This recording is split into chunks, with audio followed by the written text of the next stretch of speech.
Dear women and girls of First Nations participating in the Wiyi Yani U Thangani Summit. Dear Mrs. June Oscar, Aboriginal and Torres Strait Islander Social Justice Commissioner. Members of the Australian Human Rights Commission and other participants in this meeting. It's both a pleasure and a privilege to be able to address you today, and I would like to sincerely congratulate you on this extraordinary achievement of holding this kind of summit for the first time. If I have any regrets, it's my inability to share with you this historic day in person, not only because of its implications for First Nations in Australia and for Australia itself, but also because of the significance of the process that you have put in place to finalize and adopt the framework for action, as well as set up an institute to monitor and implement it.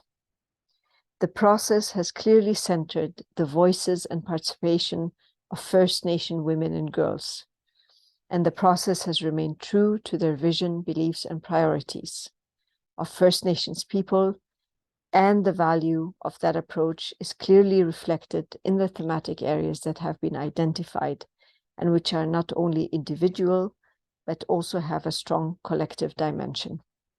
Together, these demonstrate the way in which gender justice intersects with other rights and the way it is interwoven with a respectful and loving relationship with Mother Earth and with nature.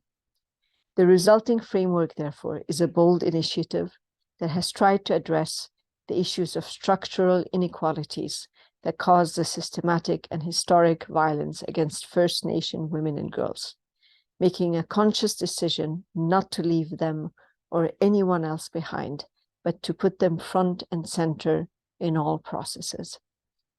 In many ways, if carried through and if complemented with a robust implementation, monitoring, and evaluation mechanism, your process is an embodiment of the recommendations that this mandate has made in the report to the Human Rights Council last year on how to prevent and respond to violence against Indigenous women and girls, but also of the recommendation 39 of the Committee of the Convention on the Elimination of Discrimination Against Women on the Rights of Indigenous Women and Girls.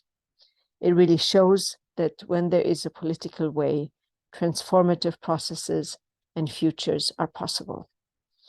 As you finalize and adopt the implementation framework, I call on the government and non-government stakeholders that are engaging with you, First Nation women and girls, to engage with you with commitments, respect, authenticity, and with an understanding and appreciation of the responsibility that they carry through this engagement. Only then can we hope for a prosperous future for Australian communities, for Australian women and girls, including First Nation women and girls. Thank you.